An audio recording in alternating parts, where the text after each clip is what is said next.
Namaskar friends, myself Deepak Kumar Rath. I welcome you to the digital media of Uday India.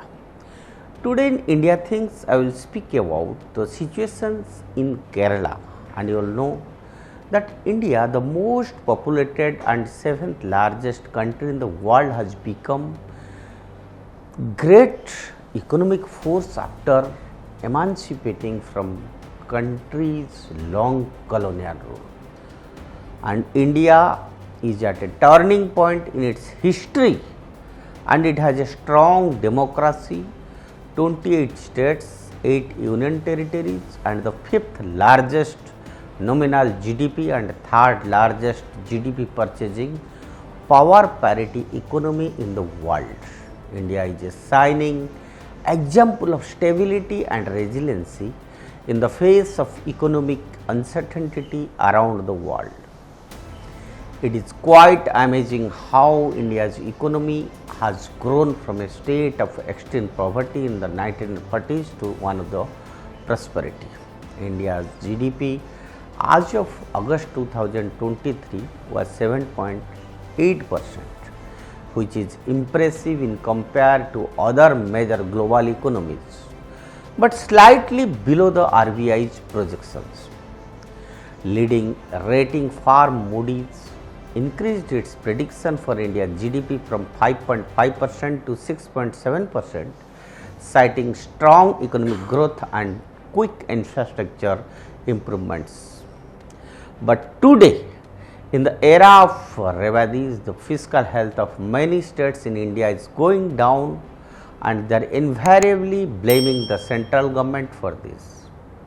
But the financial irregularity by the states creating doom for the fiscal health of the country, and the biggest concern at this time is the state of Kerala.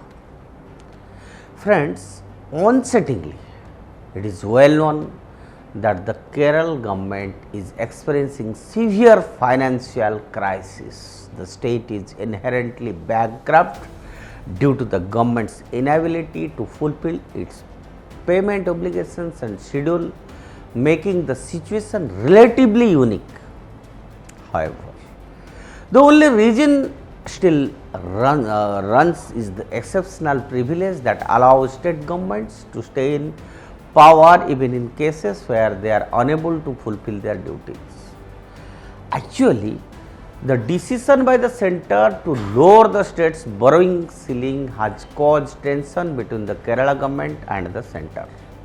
The Pinarayi Vijayan administration filed a case in the Supreme Court claiming that the center's action violates fiscal federalism and will make it impossible for it to carry out the promises it made in early budgets.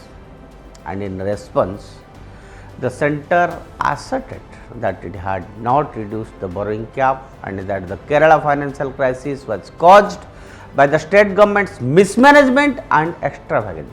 But in a big blow to incompetent leftists, Supreme Court has refused to grant interim relief to allow Kerala to borrow more money and has validated Modi government's stand on fiscal discipline. I will quote it: if the state has essentially created financial hardship because of its own financial mismanagement, such hardship cannot be held to be an irreparable injury that would necessitate an interim relief against the union.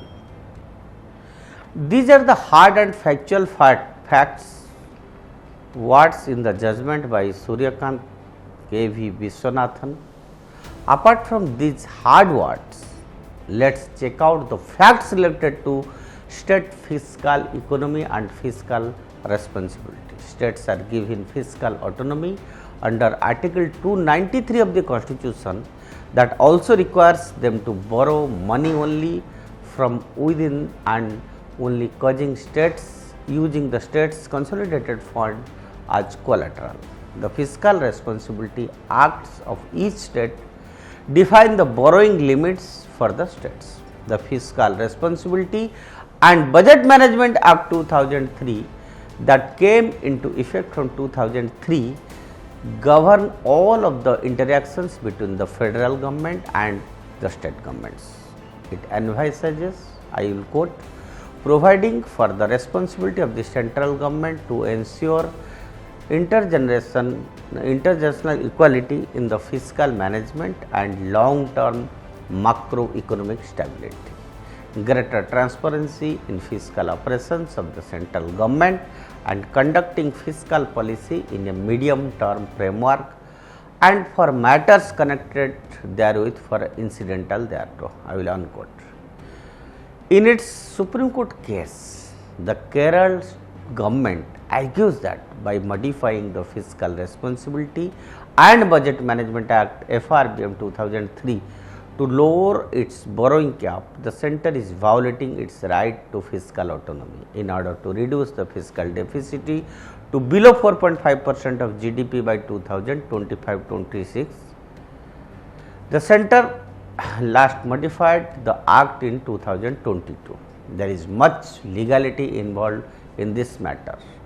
But the fact of the matter is that despite union government giving a one-time package of rupees 13,608 crores on the instigations of the Supreme Court, Kerala government is trying to pin its incompetence on central government. Now, what Kerala wants essentially is that centre should allow its additional borrowing power to let it fulfill its full promises and other things. But the fact of the matter is that further borrowing by the government may have unintended consequences and might drive up borrowing costs, thereby driving away private investors. The production of goods and services in the market may then suffer as a result, potentially having an impact on everyone's financial security.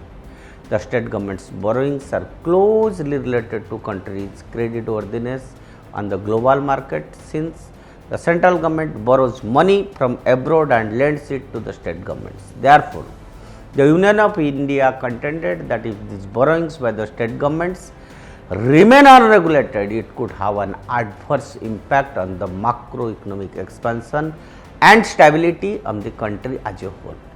And it is a well-known fact that robust, healthy governments will generate enough tax income to cover all their spending, including capital investments that required for expansion as well as ongoing costs like salaries, pensions and welfare programs.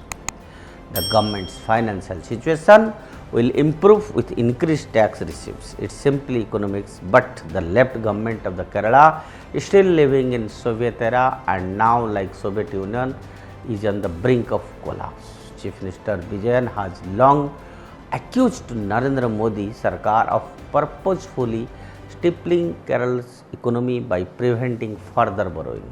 All false claims have fallen flat as of today. And friends, as elections are going around, you could understand how this Vijayan government is really doing and how there is totally full and mismanagement of the Kerala government, and that has a very bad impact on the people of Kerala. That's all for today. Stay tuned with Uday India and subscribe to Uday India.